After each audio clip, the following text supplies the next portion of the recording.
same for creation of like things for startup. You can think of maintaining it as overhead cost of a project. It takes time to review other people's contributions, answer people's questions, but just generally keep the project together. But it's not quite as easy as just paying every maintainer because of, again, these personal motivations. Keeping the same projects is very easy. Some people enjoy research as a hobby, other people want to maintain their projects for full-time work. Both of these things can be true. It's just about understanding that person and their individual needs before throwing money at them. Also, as a for the creation and maintenance stages, there's also more indirect ways to fund this kind of work, like asking your employer for dedicated time to work on a project. Example comes from Ron Hammer, who uses Patreon to fund his maintenance work on Happy Jam. And as he points out, Happy Community is actually doing quite well. He says that there are a lot of community members who contribute their time and their resources. So that's different from the maintenance work of Happy, which in his mind is things like reading every issue, reviewing all pull requests, commits, answering complex questions. And so the community contributions are separate from that kind of maintenance work. And when we talk about underfunded projects, what we're usually talking about are things for these kinds of overhead costs. One of the analogy service comes from the nonprofit sector. So you're people who volunteer their time to nonprofit for altruistic reasons. Let's say taking out trash or sending time to animal shelter. That pays for volunteers doesn't need a financial incentive to contribute. In fact, someone might get involved with this kind of thing. On the other hand, most nonprofits still need paid staff, right? Because someone needs to coordinate all those volunteers.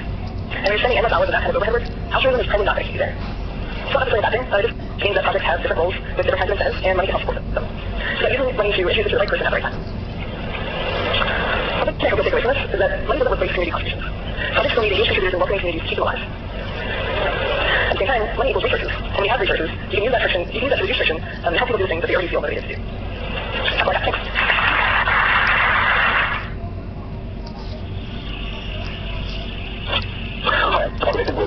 And there's other people up here now with Professor who's currently self-organizing at Sigma, and also, of course, they're as the creator of pandas in Python, and one of our authors too, using Python data analytics. We appreciate your exploring this fantastic. Thank you. I wanted to question a bit more about some of the motivations behind Arrow and how you talk about a type of funnel almost effect of what you need to go through the storage out to the data. Right.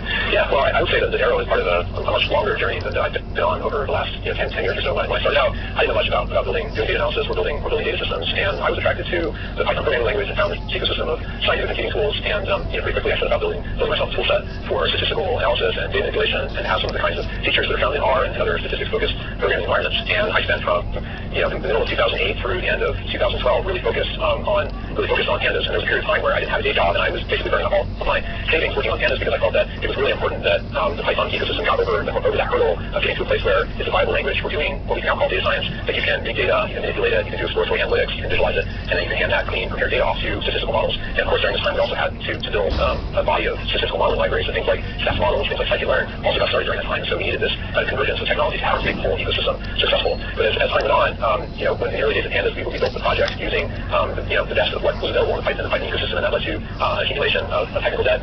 We found over time that we had developed our own versions of everything. We had our own CSV readers and our own versions of data frame manipulations and algorithms to process those, and we spent countless cycles optimizing those algorithms to make pandas as fast and scalable as possible. So there's a couple of issues. The first is that there's a code ownership problem in that everything within pandas with this full stack system, we've implemented everything ourselves, and that's created over time a large burden on a very small group of volunteer developers. Pandas has received very little direct funding over its lifetime. And we've also found that plugging pandas in, and really most tools in the Python ecosystem, plugging them into other systems and crossing the boundary between programming languages, between Python and big data technologies like the Spark and the Hadoop ecosystem, there's a lot of pain with that, certainly having to convert between the pandas data frame representation and other kinds of data representations.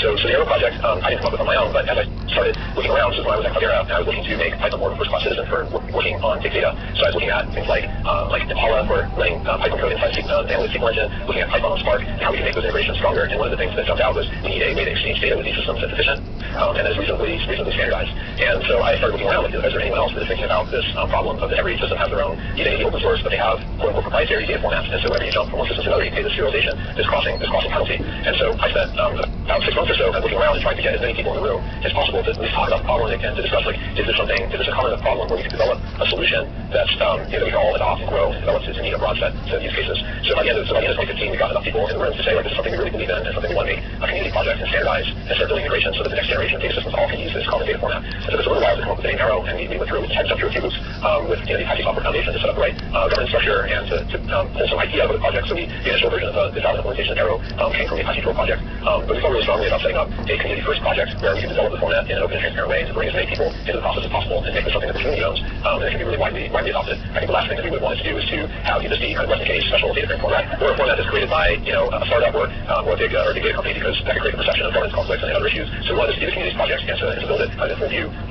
So it's been really exciting and also scary to start from a markdown specification, an incomplete markdown specification of the format, and to build libraries from scratch and to engage with the community to understand how we can best build out the ecosystem from that kind of chicken and egg chicken and egg stage. And so right now we're looking at how we can use the Arrow technology to more quickly advance the state of the art and what's possible in the Python ecosystem and beyond. Well, it's fantastic the scope and the impact of this because it's not just working across multiple different software projects and being able to work with common storage, but it's across entirely different paradigms. I'm looking at what people are doing in Python versus what they're doing in Hadoop or Impala, looking at our it demands a slow integration that we usually encounter. Right. I mean, one of the most one of the areas where there's the closest semantic compatibility in terms of what people are doing with the data. It really is in the data science world.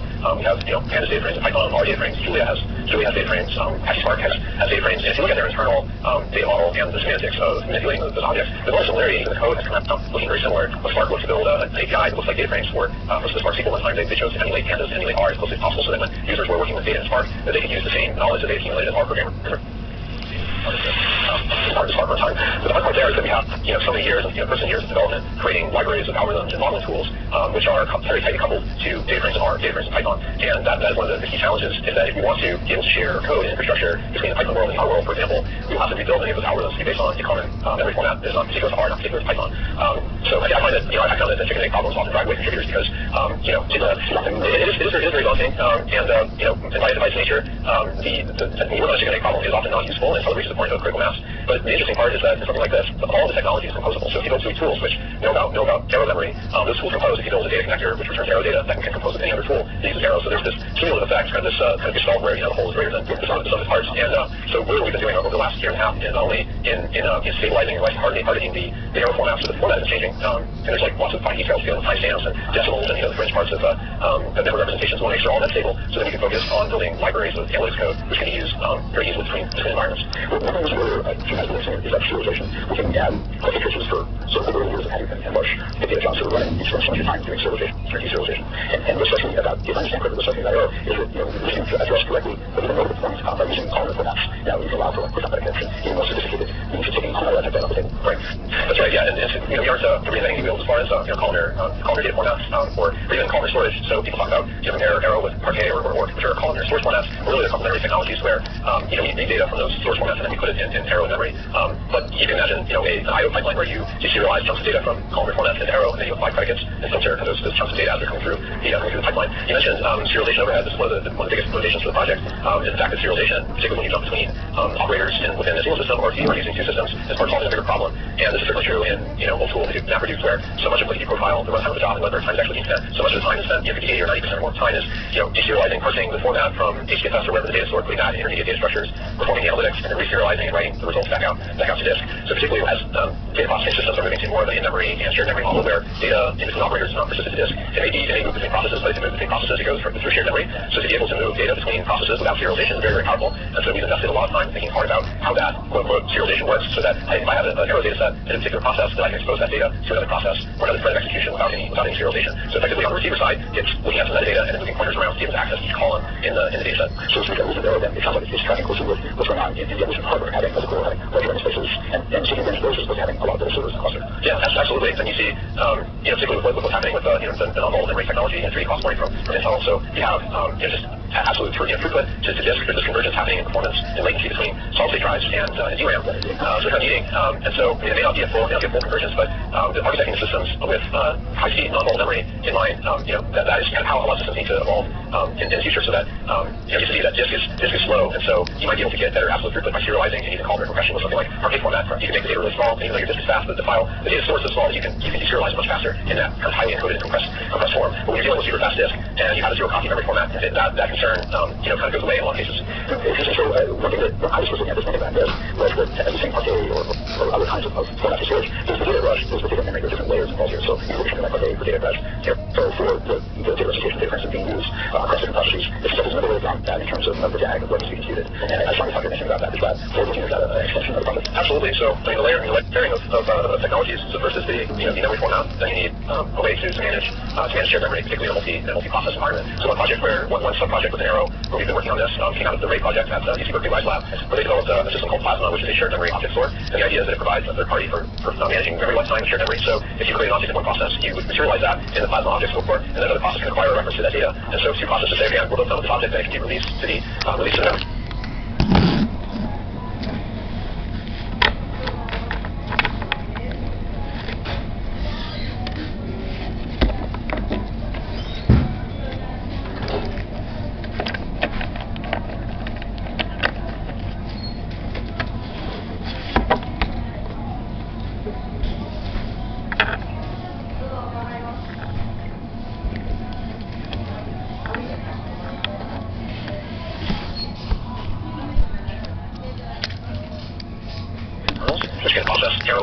primitive error data natively. So these are things like adding two arrays, or adding a square root, or counting the distinct values in an array of strings, things like that, stuff that you would find, and as operators, right? So then, building a great operating graph that understands and has great parameters and create a graph of the data operators, and then actually evaluate it against data that all in shared memory, partial memory, and the shared memory. When you're evaluating the graph, you might choose to realize that the shared memory set is a little constant. So if you look at the architecture, like TensorFlow or the modern coding framework, there are very clear architectures for where you have for operator graphs that work in a graph-based flow model. So I think this model would work very well for processing error data, and that's the data model for this is tables and all the data. Also, how does it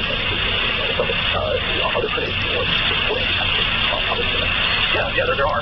So I personally have started to build an operator library and started one initiative going on right now is being driven by the methods for processor trying to use the NVIDIA email is all applications to get a graph tree so that's what players call. They're working together to create open source kernels which process error memory. And so the idea is they put arrow memory on you and then invoke the library operator. And so this is so exciting because you figure out arrow initially it's like a little bit, but no, it's like they don't use it as a kernel on it. So I think we'll see more and more of this from centralized use cases where hardware is used something unrelated to bring together and pull commands inside the actual arrow project. So the software together and solve the problem in a way that's fair to the around the collaboration. Really fun to do it.